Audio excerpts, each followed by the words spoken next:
የተከበራችሁ ኢትዮጵያኖች በዛሬው ዕለት ጊዜያችሁንና ሰዓታችሁን አቃጥላችሁ እዚህ አካባቢ የተገኘንበት ዋናው ጉዳያችን በሀገራችን ላይ የተከሰተ ያለውን የዘረኝነት ፖለቲካና እንዲሁም ወገኖቻችን ከቀያቸውና ከቦታቸው የተፈናቀሉ ሜዳና መጠለያ አጥተው በሀገራችን የተንከራተቱ መሆኑን ሁላችንም እናውቃለን። ሆኖም ግን ዛሬ ይህንን አስከፊ ስርዓት ለዓለም ሕዝብ ለማሳወቅና እንዲሁም በዘር ፖለቲካ ሀገራችንን በመከፋፈል ኢትዮጵያ የምትባለትን ሀገር ከምድረ ገጽ ለማጥፋት ኢህአዴግ ቆርጦ ተነስቷል። ስለዚህ ትናንትና ያለቅሱ የነበሩት እናቶቻችን አባቶቻችን ነበሩ። ዛሬ ግን ምድሪቷ ኢትዮጵያ እያለቀሰች ነው። ልጆቼ አደጉኝ እያለች ነው። ልጆቼ አድነኝ እያለች ነው። ስለዚህ እያንዳንዳችን የዜግነት ኃላፊነታችንን ልንወጣ ይገባል። እዛ ያሉት ነጻነት የላቸውም፣ አይሰሩም። እዛ ያሉት ከማልቀስ በስተቀር ምንም አይነት ነገር ማድረግ አይችሉም። እኛ ግን በዚህ ሀገር ያለን ኢትዮጵያኖች የወገኖቻችንን እንባ እኛ ልናብስ ይገባል። የወንድሞቻችን ድምፅ እኛ ልናሰማ ይገባል። ሁላችንም እንደ ጉዳያችን፣ ሁላችንም እንደ ራሳችን ልናየውና ልናስተውለው ይገባል። ስለዚህም ዛሬ እዚህ አካባቢ የተገናኘ ወንድምና እህቶቻችን ለወገኖቻችን አቅማችን የፈቀደውን ያህል እነሱ እዛ ህይወት እየሰዉ ናቸው።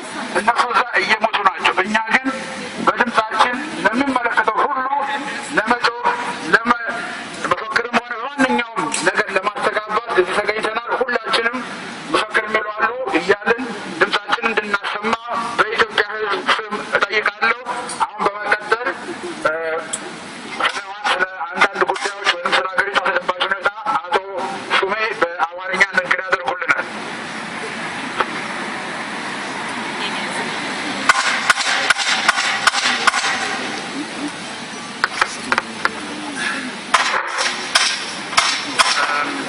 በድጋሚ በተደረገው ጥሪ መሰረት ጥሪያችንን አክብራችሁ የሀገራችን ጉዳይ ያገባናል ብላችሁ እዚህ በመገኘታችሁ የተሰማን ደስታ በዲሞክራሲያዊ ለውጥ በኢትዮጵያ ስም ምስጋናን አቀርባለሁ።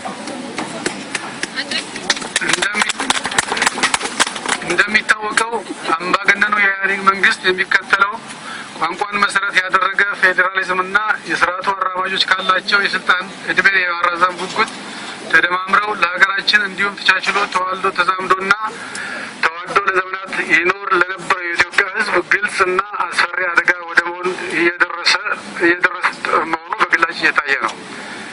ያ ለዘመናት አብሮን የቆየው በጋራ የመኖር እሴት የተደመሰሰ በምትኩ የሚያጋጩ ስልቶች እየተፈጠሩና እየተተገበሩ ወደ ሰቆቃ ተለውጠው ይገኛሉ። የዜጎች ሰብአዊና ህጋዊ መብት የተጣሰም ነው።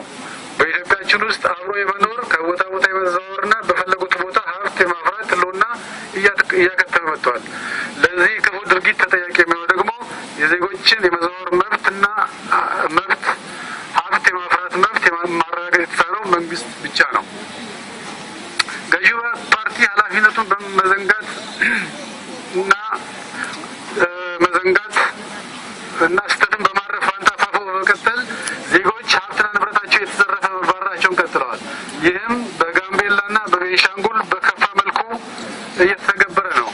በተለይ በቤንሻንጉል ክልል የአማራ ተወላጅ የሆኑትን ዜጎች የዘመናችን ሹመኞች ከሰብአዊነት ባፈነገጠ መልኩ ለእቃ ከሚሰጥ ክብር ባነሰ ሁኔታ ንብረታቸውን ሳይሰበስቡ በጅምላ እየተጫኑ መጣላቸውን ቀጥለዋል። በርካታ ህጻናትም የዚህ ግፍ ሰለባ ሆነዋል። እየታፈኑ የሞቱም ቁጥራቸው በርካታ ነው። በጣም የሚያሰቀው ደግሞ የዚህ ግፍ ሰለባ የሆኑት 59 ሰዎች ሞት ጉዳይ ነው። ካላግባብ ጭካኔ በተሞላበት ሁኔታ ለብዙ ዓመታት ከኖሩበት፣ ከወለዱበት፣ ከከበዱበት ስፍራ ኃላፊነት በጎደለው ሁኔታ በአንድ መኪና እየታጨቁ እንዲወጡ በማድረግ ገደል ውስጥ ገብተው እንዲወጡ የተፈረደባቸው ዜጎች ህይወት እንዲቀጠፍ ያደረገውም ይህ በቸልታ እየገዛ ያለው የኢህአዴግ መንግስት ነው። በኢንቨስትመንት ሰበብ ለውጭ ዜጎች እንዲበለጽጉበት በትንሽ ሳንቲም ግልጽነት በጎደለውና በሙስና በተተበተበ አሰራር ለቻይና ኩባንያዎች፣ ለህንድ ኩባንያዎች፣ ለሳውዲ አረቢያ ኩባንያዎች ወዘተ ቀለብ እንዲያመርቱበት በገመድ እየተለካ የሚሰጠው መሬት እንዴት ለዜጎቹ ይነፈጋል? ለምንስ ኢትዮጵያውያን ተዘዋውሮ በኩርማ መሬት ላይ ሀብት የማፍራት መብታቸውን ተነፈጉ? ይህንን ኢሰብአዊነት ዓለም አቀፍ ማህበረሰብ፣ የሰብአዊ መብት ድርጅቶችና ኢትዮጵያን ሁሉ እንዲያውቁት እንፈልጋለን። ኢህአዴግንና በሱ የሚመራውን መንግስት ታሪክ ይፋርደዋል። ይህንንም በደል እያዩና እየሰሙ ዝም ማለት የወንጀሉ ተባባሪ መሆን ማለት ነው።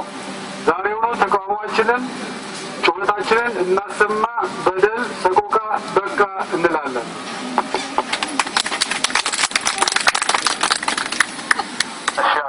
እናመሰግናለን። አሁን በመቀጠል ያው እዚህ ሀገር ስለምንኖር በሀገሪቷ ቋንቋ እስካሁን የተናገርነው ነገር መተላለፍ ስላለበት አቶ ማንደፍሮ በኖስ ወይም በሀገሪቷ ቋንቋ መልዕክት ያስተላልፋሉ።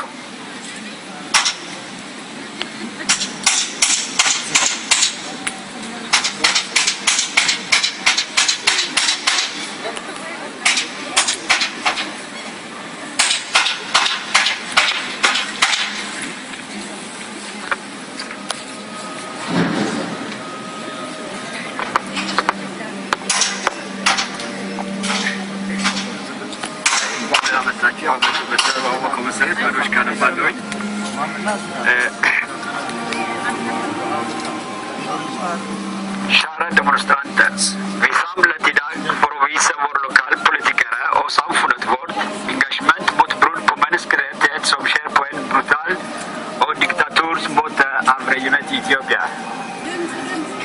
Den siste kraftige utkastelse av medlemmer av Amara fra Benshangul Gumuz og Sur-region Etiopia var et åpenbart tilfelle av etnisk rensing.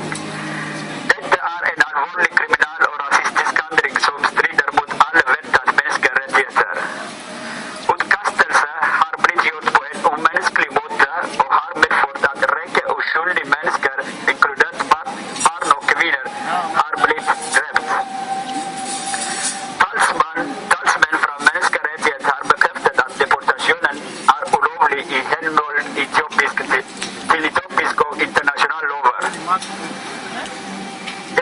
TPLF, EPRDF-regimet i Etiopia har vært begått flere forbrytelser mot folket i Etiopia gjennom de siste 20 årene. Dette er blitt dokumentert av flere uavhengige lokale og internasjonale organisasjoner som Human Rights Watch.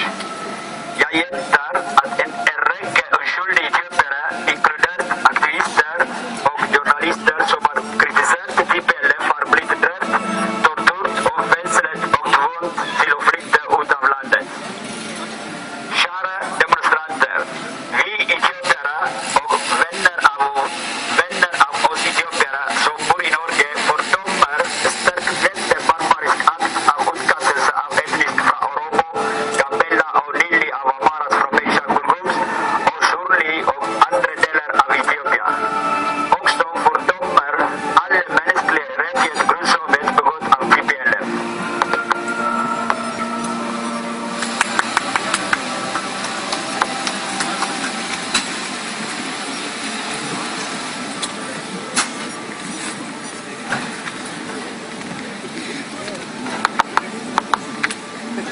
Derfor, vi er samlet i dag for å holde denne protestdemonstrasjonen for å